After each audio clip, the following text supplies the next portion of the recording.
Hello, Googleization Nation, and welcome to The Whole You, Work, Home, Life, a GGG Unleashed podcast with thought leader Joe Serio. I'm Ira Wolf. And I'm Jason Cochran. In each of Joe's episodes, he's going to be raw and real with you on what it takes to be the whole you at work, home, and life in order to thrive today and in the future. Let's begin. Welcome to The Whole You, Work, Home, Life. You know what? I may never see you in person. You may never get a chance to read the books I've written. So I want to make sure that we talk about tools that you can use to apply to your life at work and home. I want you to get the things that you love, to get the things that you want. In the late 80s, there was a book that was written called Do What You Love, The Money Will Follow. Well, you know what? The money may not follow. The question is, do you have the nerve to do what you love, to set an example for your kids, to show up at work in a great way by doing what you love? The question you have to ask yourself is, have I settled throughout my life? Am I getting what I want? Do I like the outcomes that I'm getting in my life? And if the answer is no, then we have to do something about it. What this podcast is about is a 12 sessions of interconnected, interrelated topics with proven, actionable tools and techniques that you can use to get more of what you want out of life. So if you're tuning in for episode 1, great. Stand by for 2, 3, and 4, because I'm going to give you superpowers that you need to turbocharge your life and get more of what you want. Today, I just want to talk about number one, where am I coming from? Who am I? Why should you listen to me? Why should you trust me? My name is Joe Serio. I live here in Texas, Austin, Texas. I have a PhD with a focus on leadership and organizational behavior. But my life has been quite a trip. I had the chance to live in Russia for almost 10 years, and I'll tell you how that happened. When I was in college, like many college students, I had no idea what I wanted to do with my life. I opened up the course catalog when I was a sophomore. I closed my eyes. I twirled my finger in the air and put it down on the page of the course offerings. It landed on a class called Who Are the Soviets? It was all about the Soviet Union. This was 1983, 1984. Gorbachev was not even in power yet. The Soviet Union had not collapsed. And my finger landed on that page. And I said, you know what? Let's take it. I took the class. It was everything except Russian language, politics, literature, history.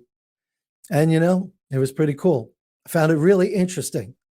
That summer, my father said to me, if you want to have any chance of understanding these people, you have to start studying Russian language right now. And he was an immigrant from Sicily. So he understood that the key to culture is language. The key to accessing a society is language. I started studying Russian, and it took me all kinds of places. Long story short, I was the only American to work in the organized crime control department of the Soviet National Police. I was there for a year, and I saw leaders who are some world-class leaders that have been unmatched by most that I've met in the United States over the last 30 years. I got an inside look at a people that we're still curious about. What makes the Russians tick? How do they think? How do they process the world? And a lot of what I learned about leadership, culture, discipline, and work came out of that space that I observed in my 20s. Later, I became the director of the Moscow office of the world's leading corporate investigation and business intelligence firm.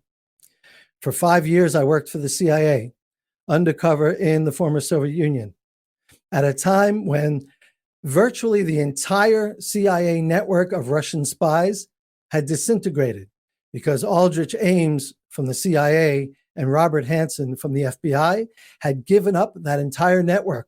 They were arrested by the Russians. They were executed.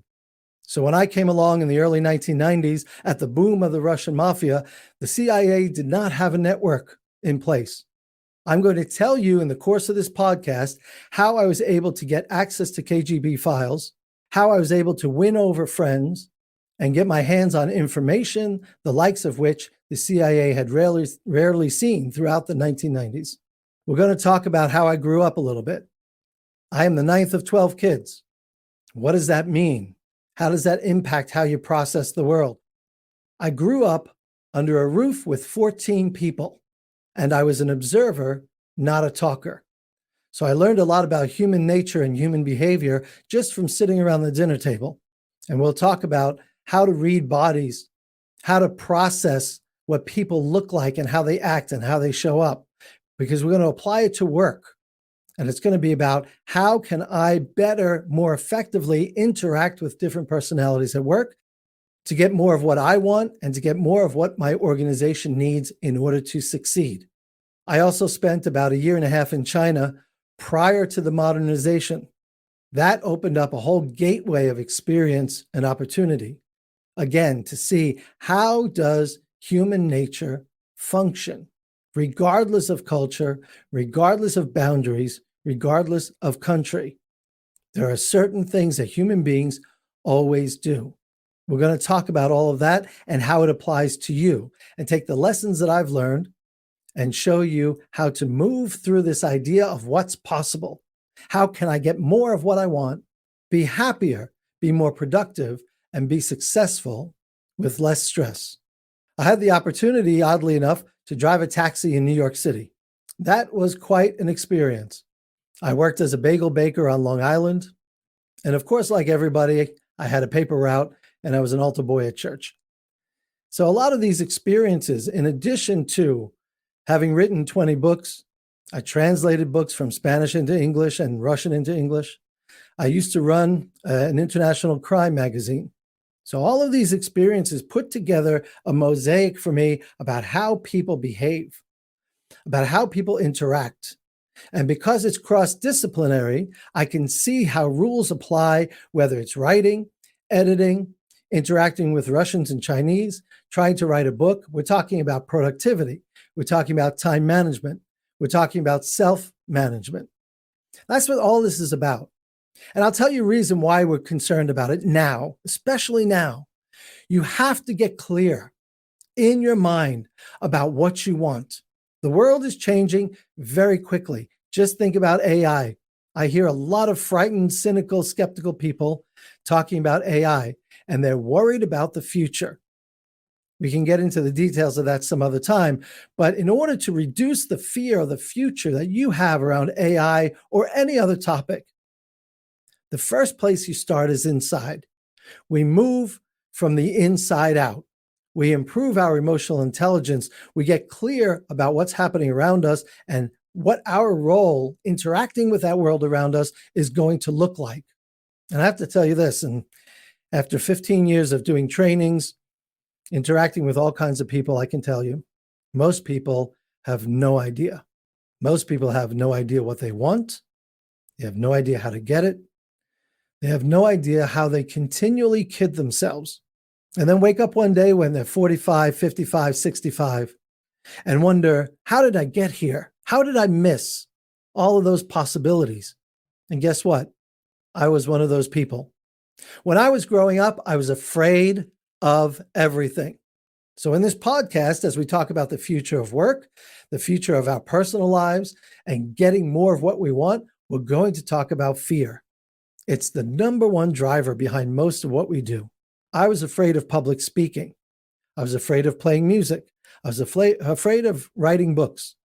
I was afraid of everything. So as someone who's come out of that position, I want to use this podcast to give you tools that you can use to do the same for yourself. Sometimes in my trainings, I talk about things I've done. I've played music all over the world. I've written a lot of books. I've been on television a lot. And I look back at my 18-year-old self, my 20-year-old self, heck, even my 30-year-old self is still shocked that that was my life. Because when I was a kid, when I was 18 years old, if you asked me what's possible, the answer I would have given you was nothing, because I didn't believe that anything was possible. I had no imagination. Honestly, I knew what I wanted to do, but I couldn't say it out loud because I didn't think it was possible. If you think you can, you're right. If you think you can't, you're right, to paraphrase Henry Ford.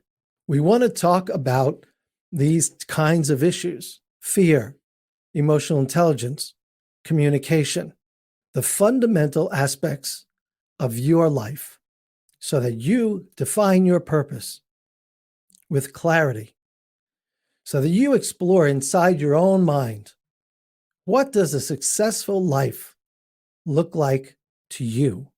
What do you want to have? I'll tell you this little thing that happened to me when I was about 13 years old. I went to Catholic church on Long Island where I grew up, and I remember Father Dunnigan. Father Dunnigan was an Irish priest with a heavy Irish brogue, and he would come to New York in the summers and be part of our community and say Mass.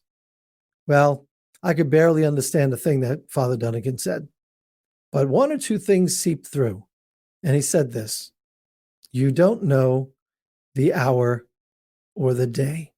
None of us knows with any certainty when we'll take our last breath. So time's wasted. If we didn't learn anything from COVID, we should learn this: life is totally unpredictable. We can go along for a year or two or 5, and then all of a sudden there's a health scare or a social dilemma or public health issue. Anything can come up that will throw your entire life off track. There's only one way to ensure yourself against that, and that is to know what you're about." As someone who didn't know what he was about for a long time, I want to share with you the process and give you specific tools that you can use on a regular basis to get more of what you want.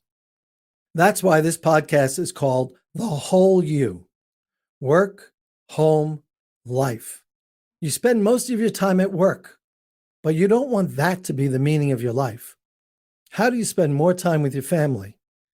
How do you become more productive in your work life and your home life to reach a level of satisfaction so that at the end you can say, "I lived a good life.